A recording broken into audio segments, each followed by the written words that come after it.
Excellencies, distinguished business leaders, distinguished government leaders, and ladies and gentlemen, good evening. First of all, thank you very much for those kind words. I don't think I deserve those kind words, but thank you very much. I am deeply honored tonight to be here, invited by the US-ASEAN Chamber of Commerce, the US Chamber of Commerce, and USINDO, the United States-Indonesia Society, of which, by the way, my father was the Indonesian co-president, I think, in the first years of USINDO. And so I'm pleased to be here in Washington, D.C. I've been invited by the President of the United States to be in the first, I think, official meeting of the Board of Peace, which was established to try to follow through on the ceasefire agreements in Gaza and to work towards a pathway in which we can find a lasting solution to the problems, the conflict in Gaza and in the Palestine. So this will be a very important meeting that I attend, and also I'm here also to conclude a major trade agreement between our two countries. We have been negotiating very intensely for the past several months, and I think we have achieved a solid agreement on many issues. So I look forward to see this trade agreement as a major boost for continuing US-Indonesian economic partnership, economic cooperation. As you know, we signed several important agreements between Indonesian and US partners, some between Indonesian government institutions, and some between Indonesian companies and US companies. And amongst them are the implementing agreements as a follow-up to the major points agreed upon between Indonesia and the US concerning trade balance between our two countries. So I'm very optimistic about the future of our relationship. As you know, Indonesia will always remember the role that the United States has played in our history. The US was instrumental in supporting our struggle for independence in the 1940s, 45 to 49.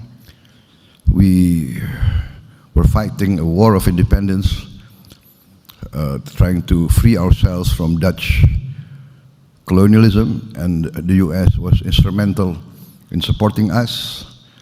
And throughout our early history, we always saw the United States helping us in our critical times. I think this shows actually how at least the current leaders of Indonesia, we always try to teach the younger generation to never forget our friends who were friends in our times of need. So there are also friends who will be friends when everything is going well. I think in your idiom it's called fair weather friends. but it shows how old I am actually, right? That I remember those tough times, right? And so we do remember. And I think today, my visit here, my support of the U.S.-Indonesia partnership, I think is evidence of our commitment that we want to see a strong American presence in Indonesia. We've always wanted that. We always tried to convince America, United States of America, that Indonesia is a true friend, even though maybe politically we have a tradition of non-alignment. That's our tradition. In our foreign policy, we take the position of great respect for all the great powers. And we value this friendship to all nations. And in the end, we feel that we can be some sort of a bridge, some sort of a honest broker between great powers. We hope that in this planet of ours, that we feel this planet is getting smaller and smaller because of technology, because of science. I think there is a great need for collaboration, for cooperation, and I myself see that there is a great will on the part of the leaders of the United States now to try to create a climate of victory to many people, but at least we have to try to make the best of what we can. Therefore, in coordination and in close consultation with the other leading Islamic countries that have been invited by the President of the United States to join in the endeavors to try to achieve a lasting peace in Palestine. We remain committed to support this. We see this as an opportunity. Whatever the challenges that we face, there are challenges, there are tremendous difficulties. We recognize there are still obstacles to be overcome. But at least, my position is at least we have to try and we have to do our best. So, once again, we would like the best of relationship with the United States in all spheres, politically, economically, in the field of humanitarian assistance, in the field of protecting the environment. We have a strong potential to enhance this relationship. Indonesia has a lot of potential. We are we now realize, I think the region realizes that Indonesia is no longer the sleeping giant. We are starting to wake up a bit. And I think the region, even the world, now recognize that we have solid economic foundations. We have managed our economy prudently over the years. We have never defaulted, not once in our history. We have never defaulted on our debts. Even a succeeding administration, succeeding governments will always respect the debts of previous governments, even though maybe they were very strong opponents of each other. But the tradition in our society is to respect our obligations, and this is the tradition that we have followed up to now. Indonesia has been more and more or less in our history a bit below the radar. We tend to be more inward looking because we have tremendous problems to overcome. A lot of our people are living in poverty. A lot of our people still face hunger. A lot of our children face malnutrition. And this I am determined to address. I am of the opinion that problems are to be solved head on.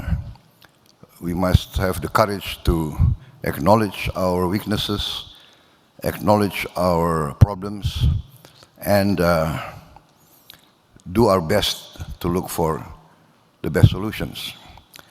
I've been in discussion with senior members of many American corporations a few hours ago, and there I emphasized that my government is aware of our strengths and our weaknesses.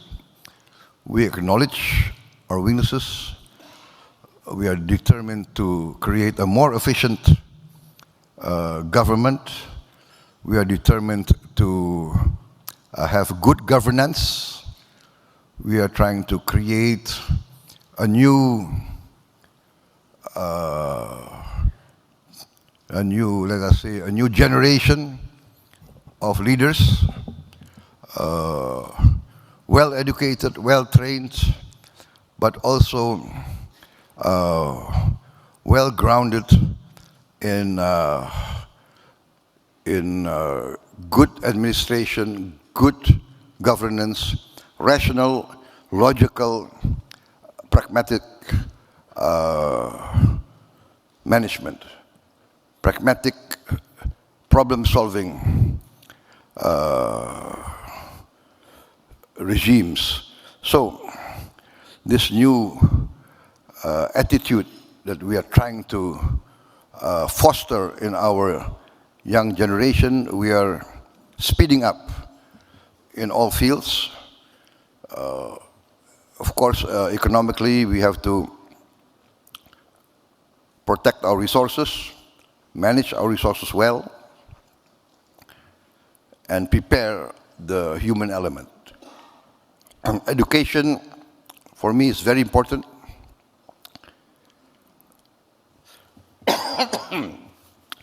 I am establishing 10 new universities. We're starting to build this year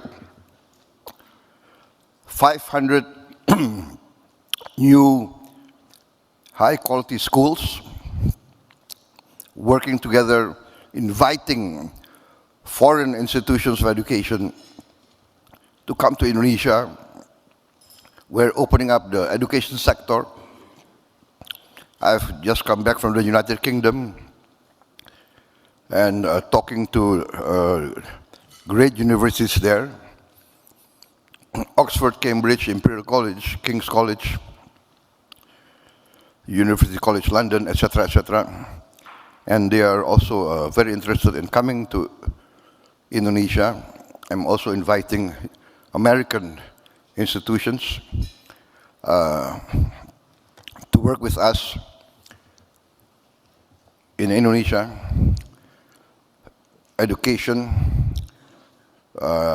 fields of health.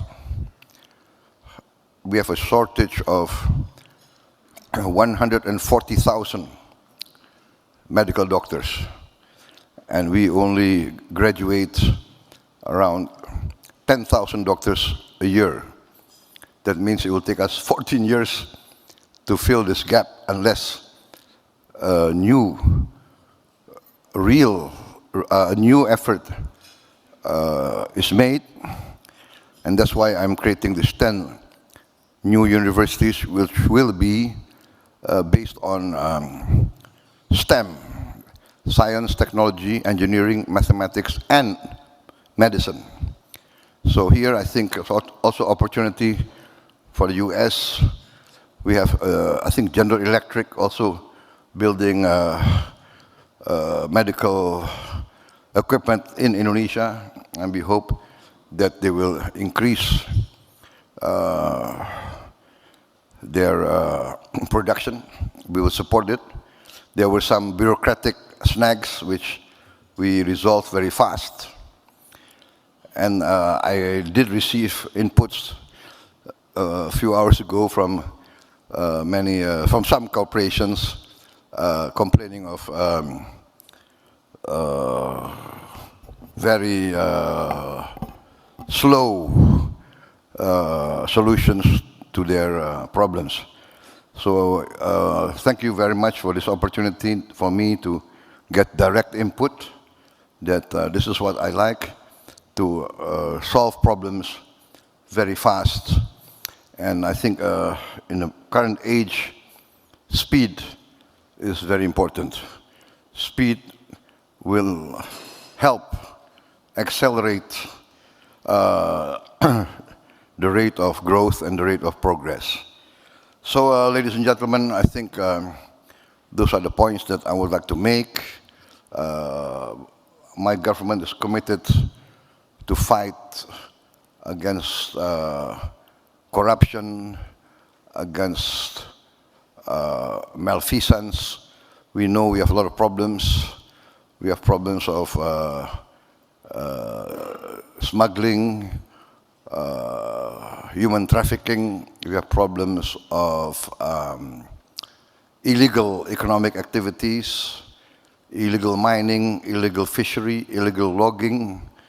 I just closed 1,000 illegal mines. 1,000 illegal mines. They were mining in protected forests. I also confiscated something like 4 million hectares of corporations that violated laws and regulations, that were operating outside their permitted areas, outside their concessions, etc., etc. We are dealing our problems head-on. We are enforcing the law. We are attempting to create an atmosphere of the certainty of the legal process. I think this will all add to a climate of social stability, political stability, and will create an environment that is conducive for business and economic activities. Mr. Eckerson mentioned that I was in the military. After the military, I went to business. So I was also doing business in countries outside Indonesia, so I know I have the experience of being also a foreign investor. We were in Kazakhstan, former Soviet Union. We were in Azerbaijan, so we know the concerns of foreign corporation and foreign business. And I think I'm proud to say that I have friends here, long-time friends, right? Like Mr. Eckerson, we were friends for how many decades? So I think he can testify of how we are committed, how we protect our foreign guests, how we uphold the sanctity of contracts, the sanctity of agreements, and I think this will testify to the tradition of Indonesians who welcome foreigners as guests. I think that's our tradition. All guests we consider must be protected. We can quarrel among ourselves, but for us foreign guests, or guests are, in our tradition, must be protected and must be valued. Ladies and gentlemen, I think I will cut my remarks here, yeah, because otherwise I tend to speak longer and longer than necessary. I think that's the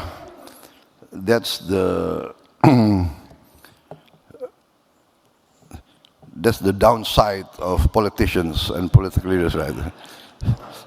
But I think it's your fault for giving me a podium. Yeah? Because an American political leader actually taught me, said, Prabowo, never stop campaigning. So even though you are just elected, and he told this a few weeks after I was elected, never stop campaigning. So this is, I always have this, who knows, I'll get 3 or 4 more supporters from this meeting. But anyway, you must know that we value US-Indonesia relationship. We value American involvement, American participation, and for many years, actually, you know, whether you like it or not, I mean, people in Southeast Asia